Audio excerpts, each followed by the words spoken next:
খিদে খিদে পাচ্ছে, তো মা বলল ম্যাগি বানাতে। তো দেখি ম্যাগিটাকে কিভাবে অন্যরকমভাবে বানানো যায়। আর আমার চ্যানেল যদি তোমরা নতুন হয়ে থাকো অবশ্যই সাবস্ক্রাইব করো আর বেল নোটিফিকেশানটা টিপে রাখবে, যাতে পরবর্তী কোনো ভিডিও এলে সেটার আপডেট তোমরা পেয়ে যাও। তাহলে চলো আজকের ফুড ব্লগটা শুরু করা যাক। বন্ধুরা, এখন আমি মোটামুটি নিয়ে এসেছি ইনগ্রেডিয়েন্টস যেগুলো আমার রান্নাতে কাজে লাগবে। সেটা হলো একটু ছোট করে আলু কেটে নিয়েছি, একটু পেঁয়াজ কেটে নিয়েছি, আর 2টো ডিম নিয়েছি, আর 4 প্যাকেট ম্যাগি নিয়েছি যেটাকে আমি এখন সিদ্ধ করব। আর এর মধ্যে তো ম্যাগি মশলা থাকেই, যেটা আমার রান্নায় লাগবে, আলাদা করে আর কোনো মশলা আমি নিচ্ছি না। আর একটু নুন, যেটা অবশ্যই রান্নাটায় লাগবে। তাহলে চলো রান্নাটা শুরু করা যাক।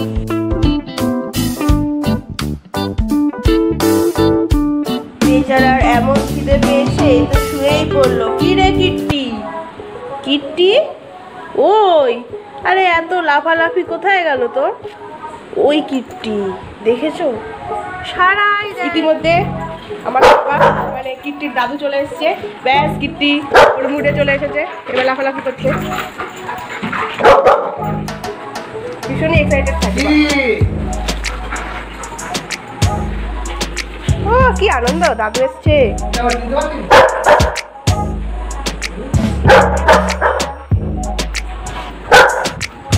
কি হলো?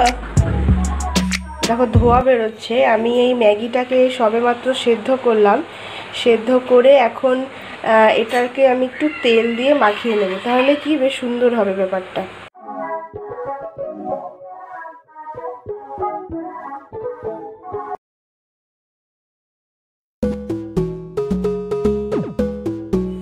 তেলটা গরম করতে বসিয়ে দিয়েছি। এবার আস্তে আস্তে পেঁয়াজগুলো দেবো তেলের মধ্যে।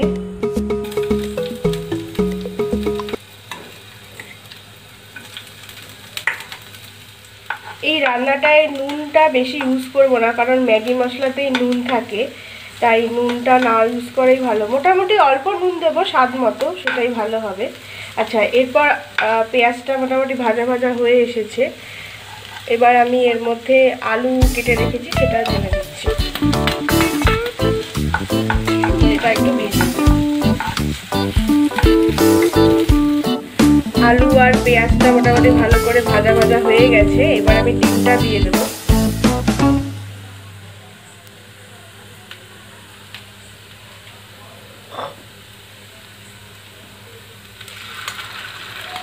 দুটো ডিম আমি ফাটিয়ে রেখেছিলাম।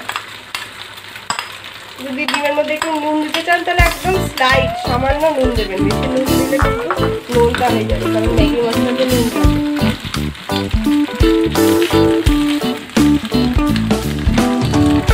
ডিমটা ভাজা হয়ে গেছে। এখন আমি কেটে রাখা ম্যাগি মশলাগুলো দিয়ে দিই এর মধ্যে। 3টে ম্যাগি মশলা আমি দেবো, 4টে দেবো না। আপনাদের ইচ্ছা করলে আপনারা 4টেও দিতে পারেন, অসুবিধা নেই।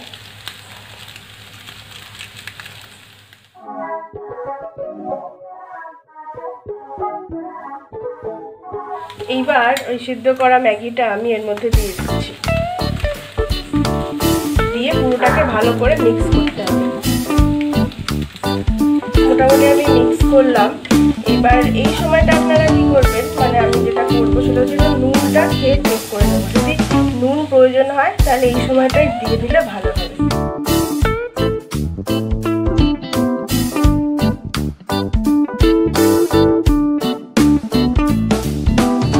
প্লেটে সার্ভ করলাম ম্যাগিটা, দেখতে অনেকটা এরকম হয়েছে।